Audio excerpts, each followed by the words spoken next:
दोस्तों ज़्यादातर अगर कोई पैसों वाला अगर पैसे कमाए और हमारी सोसाइटी इसे ये कहकर ब्लेम करती है कि अनलीगल तरीके से पैसे कमाया होगा, गलत तरीके से पैसा कमाया होगा। मगर एक चीज़ है ना, ये जो वीडियो है ना भाई, ये वीडियो देखने के बाद में तुम्हें ये समझ में आ जाएगा कि बिलियनियर लोग तुम्हारे माइंड को कैसे क्रैक करते हैं और तुम्हें कैसे एक अंधकार में, एक भ्रम में डाल देते हैं कि ये लोग पैसे अनलीगल तरीके से कमाते हैं। मगर ये लोग है ना भाई, पैसे तो बहुत ही सरल तरीके से कमाते हैं, मगर ऐसे फैक्ट हैं जो तुम्हें आज तक नहीं पता।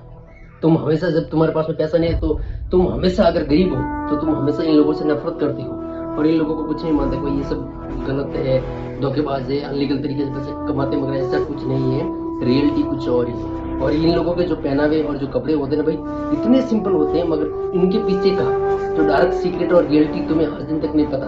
अगर तुम्हें पता होगा ना तो ये वीडियो देखने के बाद में तुम्हें अच्छी तरह से समझ में आ जाएगा कि बिलियनियर लोग जो कपड़े पहनते हैं ना, वो भी लाखों के होते हैं। और तुम्हें ये वीडियो देखने के बाद में बिल्कुल अच्छी तरह से समझ में आ जाएगा। तो ये वीडियो स्किप मत करो और पूरा एंड तक देखो। सारे बड़े लोगों को एक चीज पता है कि आम आदमी जरा बड़े पैसे से नफरत करता है। बिलियनर्स ने ये समझ लिया कि भैया ये चीज तो नहीं जमेगी, तो इन लोगों ने अपनी पीआर एक्टिविटीज इस तरह से बनाई कि परसेप्शन ये बने कि इतना ज्यादा पैसा होने के बाद भी बंदा कितना सिंपल रहता है। तो जैसे अभी तक शायद आपको पता नहीं होगी कि मार्क जुकरबर्ग की वो टी शर्ट 1.5 लाख की थी। अभी तक शायद आपको पता नहीं होगी मोटा भाई की वो वाली शर्ट जो है वो 80,000 से 90,000 के बीच की आती है, नहीं पता थी। अभी तक आपको पता नहीं होगा कि राधिका मर्चेंट ने जो ड्रेस पहनी थी अपनी शादी में, लहंगा बोलते हैं ना, तो लड़कियों के लहंगे तो बड़े महंगे होते हैं। राधिका मर्चेंट ने जो लहंगा अपनी शादी में पहना था वो मात्र 8 करोड़ का था। दिखता सिंपल है बट है। तो ये समझते हैं इस चीज को।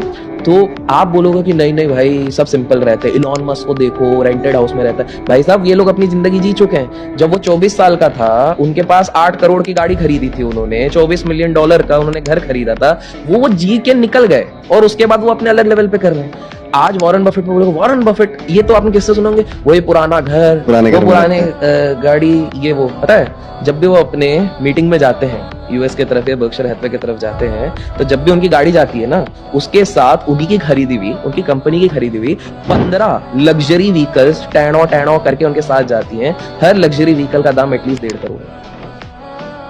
अगर वो ऑफिस जाते हैं यहां से वहां, तो भैया समय बचत करना है, ये तो पीआर खेला गया है, लेकिन जेट लेके जाते हैं। जो बंदा इतना अपने आप को कहता है कि मैं तो फ्री इंसान हूँ, सिंपल इंसान हूँ, ड्यू रिस्पेक्ट, क्या जरूरत है। बिल गेट्स जी कहते हैं पूरी दुनिया को कि वो बहुत सोशल कॉज के लिए बोलते हैं ना, कि उन्होंने बीच में स्टेटमेंट दिया था कि ये जो हवाई जहाज की आप लोग कम ट्रैवल किया करो, क्योंकि एक हवाई जहाज होता है वो इतना कार्बन डाइऑक्साइड एमिट करता है। और खुद अपनी प्राइवेट बोइंग लेके जो जाते हैं उनके बिना कार्बन डाइऑक्साइड के चल रहा है, उसका अगर आप एस्टिमेट करोगे वो नॉर्मल डोमेस्टिक वाला से 4 गुना ज्यादा कार्बन डाइऑक्साइड एमिट करता है। वो अपने आप को भूल ही गए वहां पे।